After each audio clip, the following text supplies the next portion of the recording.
Hello, I'm Michael Chigani, and this is Straight Talk. With me today is Paul Che. Paul Che, you are a legislative counselor, pro-establishment legislative counselor, but you are an independent That's right. Person. You don't have affiliation with any political That's correct. parties. Now, there are so many things happening in Hong Kong now. It seems like every day something In the happens. world, indeed. Yeah, we have the chief executive postponed her policy address. Right. Then she went to Shenzhen for the 40th anniversary of the opening up.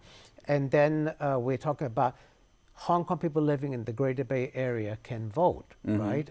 So these are very important issues. Now, I'm going to start off with Shenzhen.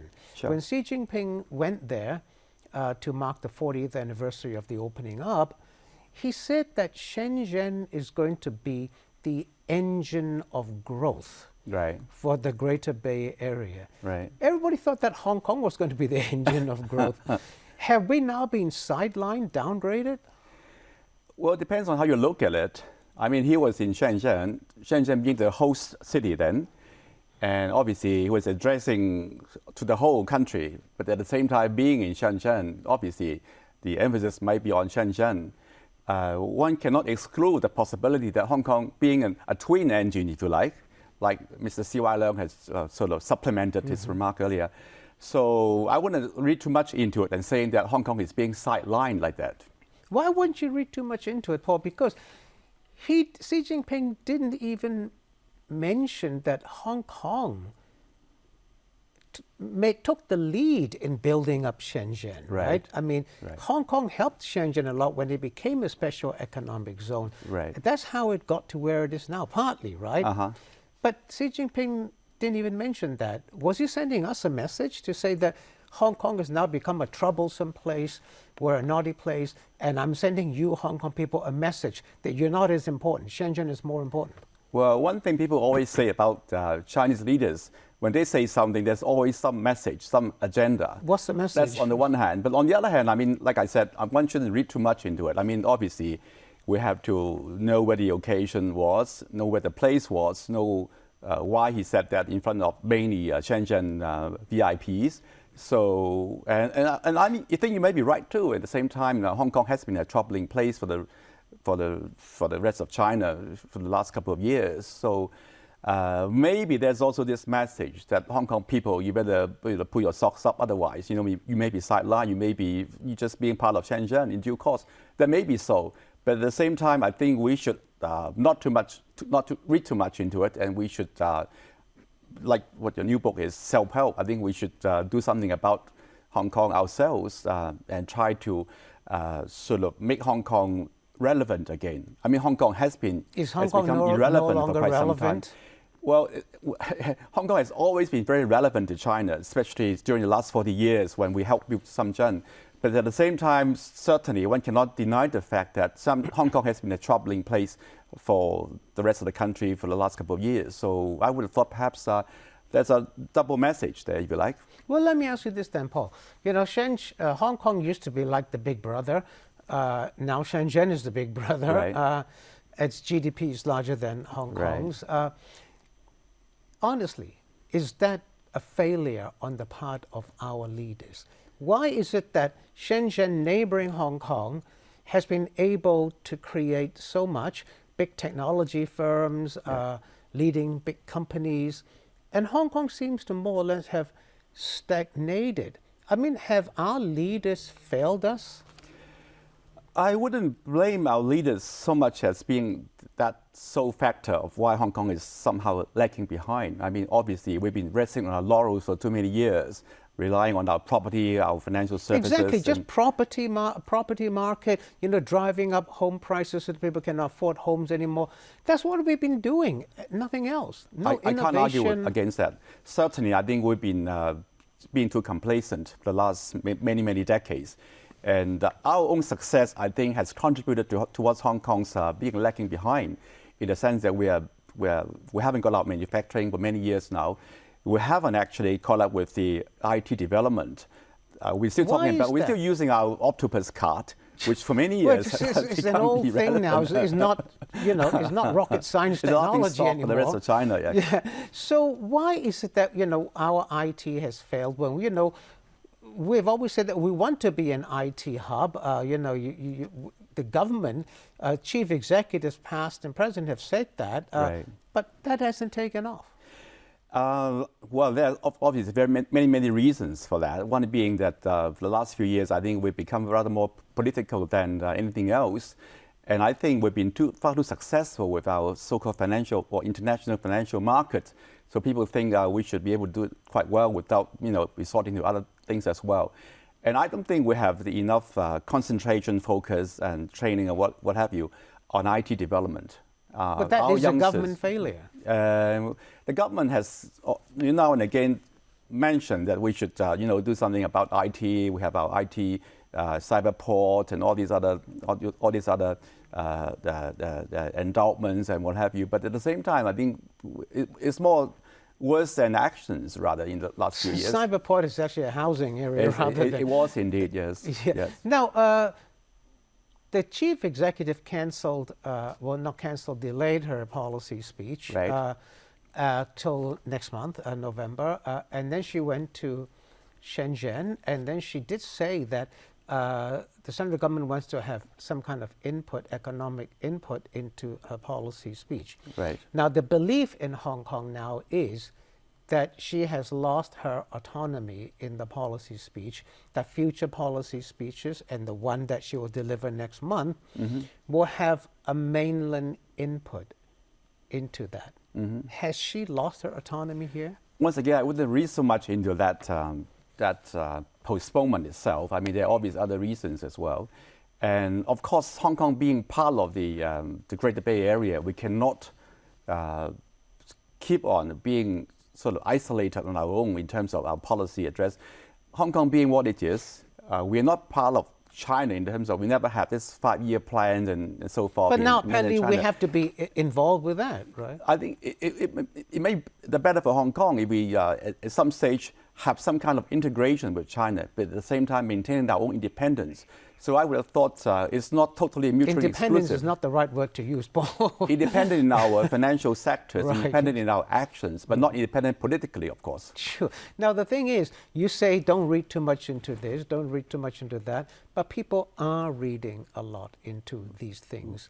And it now appears that the chief executive, in running Hong Kong, has many limitations. Right. Hand on your heart, this is straight talk.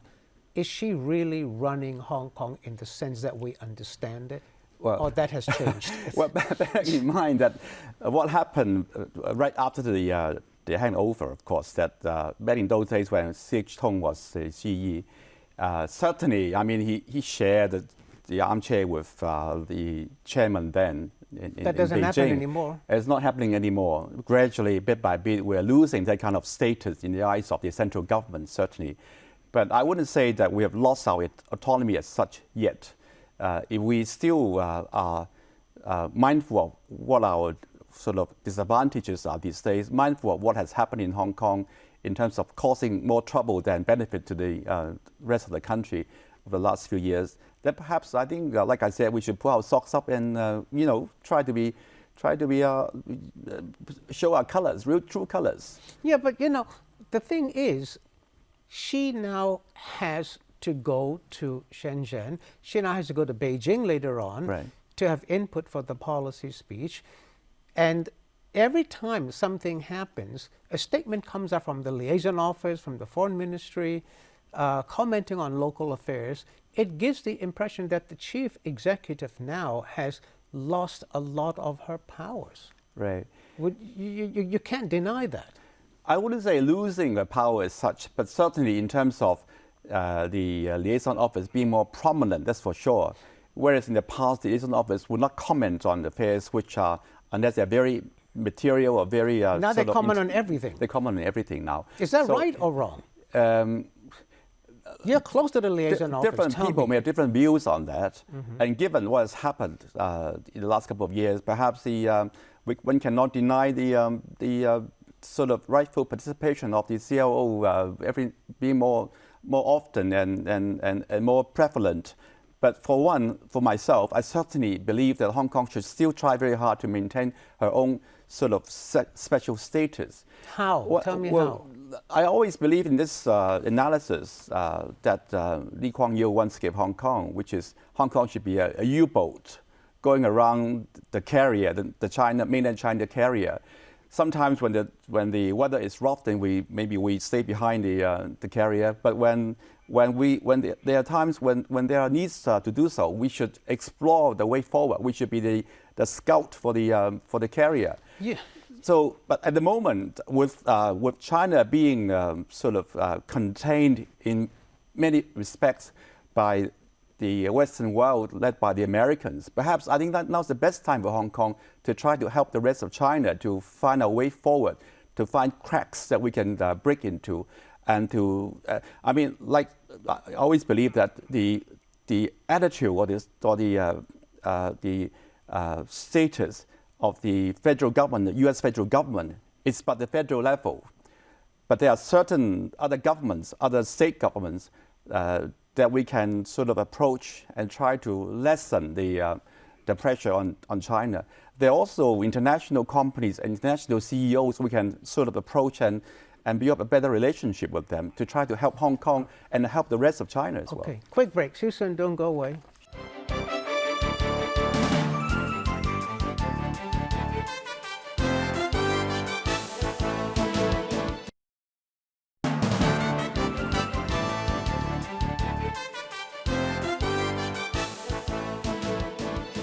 Thanks for staying with us. Straight up with me is Paul Chair. Paul Chair, you're a legislative councillor, independent but pro-establishment. Now, you haven't answered the question yet. Is Carrie Lam in charge of Hong Kong as we knew it, or are there new limitations? Well, there must be new limitations, if you like to put it that way. Certainly, it has not been a very safe and orderly Hong Kong for the last couple of years. It has required the central government to impose the national security law in Hong Kong. And I mean, the trends are obviously that Hong Kong is losing her autonomy in many respects. Hong Kong is losing its autonomy. Hong Kong is losing, certainly. And therefore the CE is also losing her autonomy. One cannot help that happening. I mean, some people say the Hong Kong CE has become more like a mayor of a Chinese city.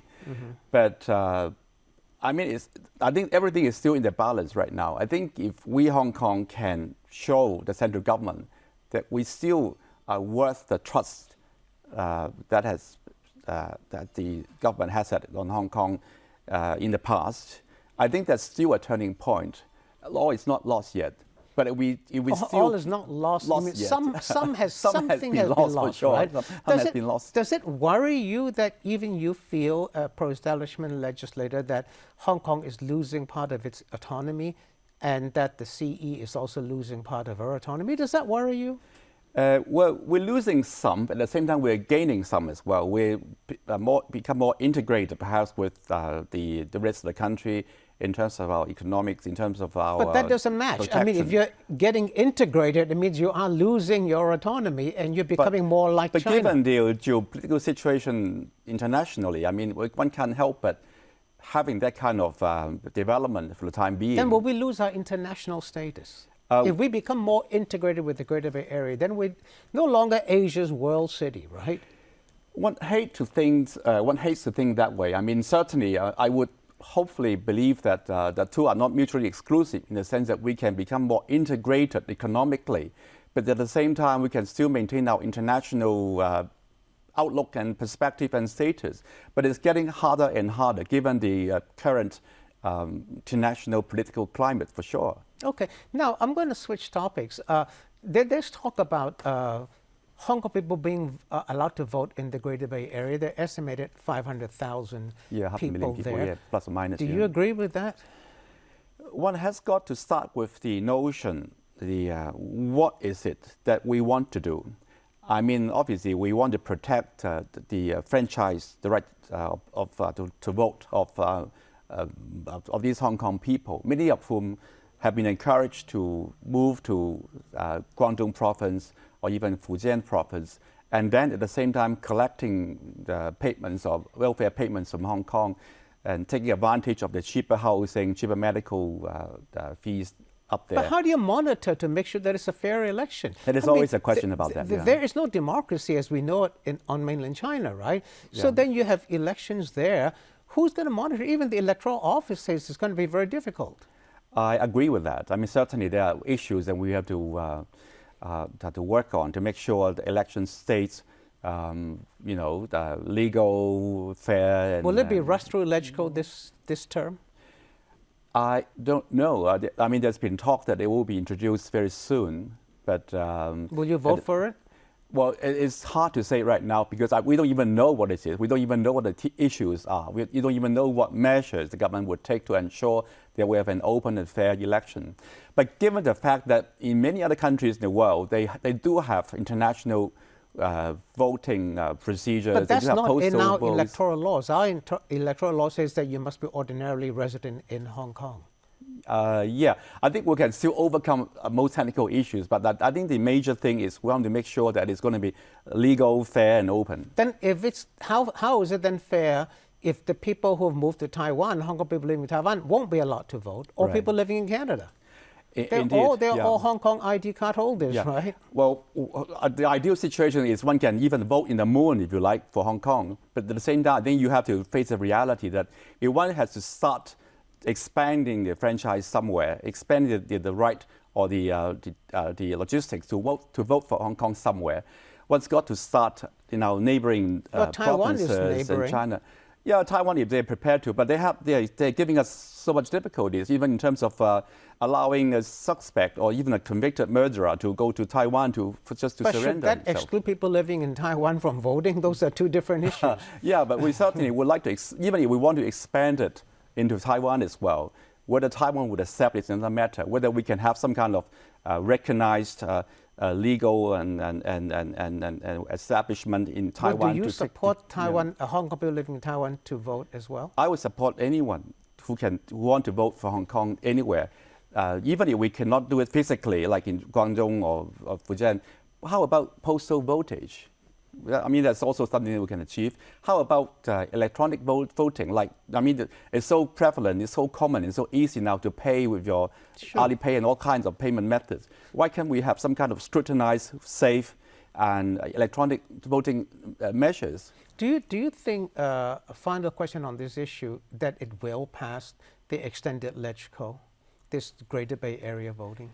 One cannot be sure. I mean, there are so many exigencies, so many things going to happen between now and then, and we just have about 7 months, 8 months time to actually work on these things. Now, I read a report that said that the Liaison Office have told pro-establishment people like yourself that, we already know that the U.S. Consul General, if he wants to see you or any other people, he must seek permission, right? Right. But there was a report that said that the Liaison Office has told legislative councillors from the establishment camp that you should not even meet the Five Eyes, the so-called Five Eyes countries. That's the US, UK, Australia, New Zealand, Canada, and also the EU. Right. Were you told that as well? We're not told as such, and we're not told to have permission as such. But whereas in the past it's quite common, I mean, I did it all the time, have a cup of coffee with American consulate people, the UK consulate, Japanese consulate, what have you. Nowadays, I think we've been hinted that whatever this kind of contact that we may find it so easy in the past, I think we have to be somewhat more vigilant, if you like, and somehow don't try to do it in a secretive way that would perhaps lead to unnecessary speculations. No, now we have the national security law, I'm going to have to ask for a clarification on that, Paul. The Bible. I asked you whether the Liaison Office has told people like yourselves, establishment legislators, not to meet with officials from the Five Eyes countries, diplomats from the Five Eyes countries. That would be the US, the UK, Australia, New Zealand, etc., and also the EU.